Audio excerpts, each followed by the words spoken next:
Praise the Lord.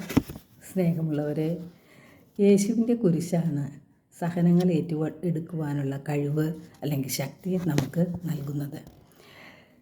നമുക്ക് ജീവിതത്തിലുണ്ടാകുന്ന പ്രശ്നങ്ങളും പ്രയാസങ്ങളും ദുഃഖദുരിതങ്ങളും എല്ലാം പരാതി കൂടാതെ നേരിടുവാനും സഹിക്കുവാനുമുള്ള കൃപ കിട്ടുന്നത് യേശുവിൻ്റെ കുരിശിൽ നിന്നാണ്. പലപ്പോഴും നമുക്ക് രോഗങ്ങളായും നമ്മുടെ വേണ്ടപ്പെട്ടവരുടെ മരണമായും സാമ്പത്തിക ബുദ്ധിമുട്ടുകളായും അല്ലെങ്കിൽ മറ്റേതെങ്കിലും മക്കളുടെ പ്രശ്നങ്ങളായും പല വിധത്തിലുള്ള സഹനങ്ങളിലൂടെയാണ് നാം കടന്നു പോകുന്നത്. എത്ര വിശ്വാസമുണ്ടെന്ന് നാം പറഞ്ഞാലും നാം പതറിപ്പോകുന്ന അവസരങ്ങളാണ് ഇതെല്ലാം. അപ്പോൾ ശരിയായ രീതിയിലുള്ള ഒരു ശക്തി നമുക്ക് കിട്ടണമെങ്കിൽ, പരാതി കൂടാതെ സഹനങ്ങളെ കാണണമെങ്കിൽ, സഹനങ്ങളെ കൃപകളാക്കി മാറ്റണമെങ്കിൽ ദൈവത്തിൻ്റെ ശക്തി നമുക്ക് ലഭിച്ചേ പറ്റൂ. നാം കുരിശിലേക്കാണ് നോക്കേണ്ടത്. കുരിശിൽ ഒരു തിന്മയും ചെയ്യാത്ത യേശുവിന് സഹിക്കേണ്ടി വന്ന കാര്യങ്ങൾ നോക്കുമ്പോൾ നമുക്ക് സഹിക്കേണ്ടത് വളരെ ചെറിയൊരംശം മാത്രമാണ്. തന്നെയുമല്ല, നാം സഹിക്കുമ്പോൾ യേശുവിൻ്റെ സഹനങ്ങളോട് കൂടെ നാമും സഹിക്കുകയാണ് എന്നൊരു ബോധ്യത്തിലേക്ക് നാം വന്ന് സന്തോഷത്തോടെ സഹനങ്ങളെ സ്വീകരിക്കുമ്പോഴാണ് അവയെല്ലാം കൃപകളായി മാറുന്നത്. നാടുനീളെ നന്മകൾ മാത്രം ചെയ്തുകൊണ്ട് സഞ്ചരിച്ച യേശുവിന് ലോകം നൽകിയത് സഹനങ്ങൾ മാത്രമാണ്. യേശു എല്ലാവരെയും ആശ്വസിപ്പിക്കുവാനും സുഖപ്പെടുത്തുവാനുമാണ് ശ്രമിച്ചിട്ടുള്ളത്. യേശു പറയുന്നുണ്ട്, അധ്വാനിക്കുന്നവരും ഭാരം വഹിക്കുന്നവരുമായ നിങ്ങളെല്ലാവരും എൻ്റെ അടുക്കൽ വരുവിൻ, ഞാൻ നിങ്ങളെ ആശ്വസിപ്പിക്കാം എന്ന്. യേശുവിൽ നിന്നാണ് ആശ്വാസവും സമാധാനവും സന്തോഷവും നമുക്ക് ലഭിക്കുന്നത്. 1 പത്രോസ് 3:17 പരിശുദ്ധാത്മാവ് പറയുന്നു, നന്മ പ്രവർത്തിച്ചിട്ട് കഷ്ടത അനുഭവിക്കുക എന്നതാണ് ദൈവഹിതമെങ്കിൽ അതാണ് തിന്മ പ്രവർത്തിച്ചിട്ട് കഷ്ടത അനുഭവിക്കുക എന്നതിനേക്കാൾ നല്ലത്. 1 പത്രോസ് 4:19 പറയുന്നു, ആകയാൽ ദൈവഹിതമനുസരിച്ച് സഹിക്കുന്നവർ നന്മ ചെയ്തുകൊണ്ട് വിശ്വസ്തനായ സൃഷ്ടാവിന് തങ്ങളുടെ ആത്മാക്കളെ ഭരമേൽപ്പിക്കട്ടെ.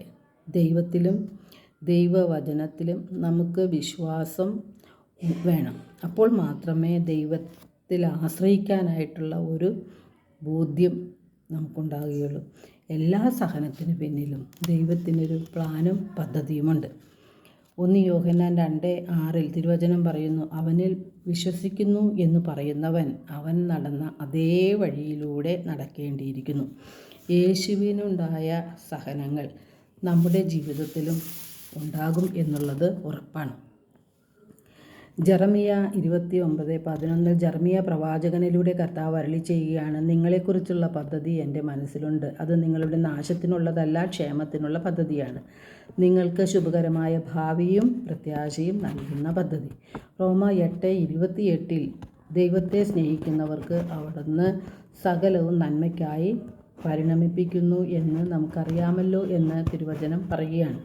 സഹനത്തിന് പിന്നിലുള്ള ഒരു ദൈവിക പദ്ധതി നാം അറിഞ്ഞിരിക്കണം. ആ പദ്ധതി എന്താണ്? നമ്മുടെ രോഗങ്ങളോ മരണമോ അപകടമോ അല്ലെങ്കിൽ മറ്റേതെങ്കിലും തരത്തിലുള്ള ദാരിദ്ര്യമോ ദുഃഖദുരിതങ്ങളോ ഉണ്ടാകുമ്പോൾ നാം ദൈവത്തിൽ ആശ്രയിക്കുമ്പോൾ നമുക്ക് ദൈവികമായ ശക്തി ലഭിക്കുകയും അതിനെ നമുക്ക് തരണം ചെയ്യാനുള്ള കഴിവ് ലഭിക്കുകയും ചെയ്യുന്നു. ചില അവസരങ്ങളിൽ നാം തിന്മകൾ ചെയ്ത് ദൈവത്തിൽ നിന്ന് അകന്നു പോകുമ്പോൾ ചില സഹനങ്ങൾ ദൈവം നമുക്ക് നൽകിക്കൊണ്ട് ദൈവത്തെ അന്വേഷിക്കുന്നതിനും കണ്ടെത്തുന്നതിനും അവസരം പ്രയോജനപ്പെടുത്തും. അതാണ് അപ്പോസ്തല പ്രവർത്തനം 17:27 തിരുവചനം പറയുന്നു, ഇത് അവൻ ദൈവത്തെ അന്വേഷിക്കുന്നതിനും ഒരുപക്ഷെ അനുഭവത്തിലൂടെ അവിടുത്തെ കണ്ടെത്തുന്നതിനും വേണ്ടിയാണ്. അപ്പം നന്മ ചെയ്തിട്ട് സഹനം ഉണ്ടാകുന്ന അവസരങ്ങൾ നമുക്ക് ധാരാളം ഉണ്ടാകുന്നുണ്ട്. ഏത് തരം സഹനമായാലും ദൈവം അറിഞ്ഞുകൊണ്ടാണ് നമ്മുടെ ജീവിതത്തിൽ ഇതെല്ലാം ഉണ്ടാകുന്നത്. ദൈവത്തിന് അവയെല്ലാം മാറ്റിയെടുക്കാനും സാധിക്കും.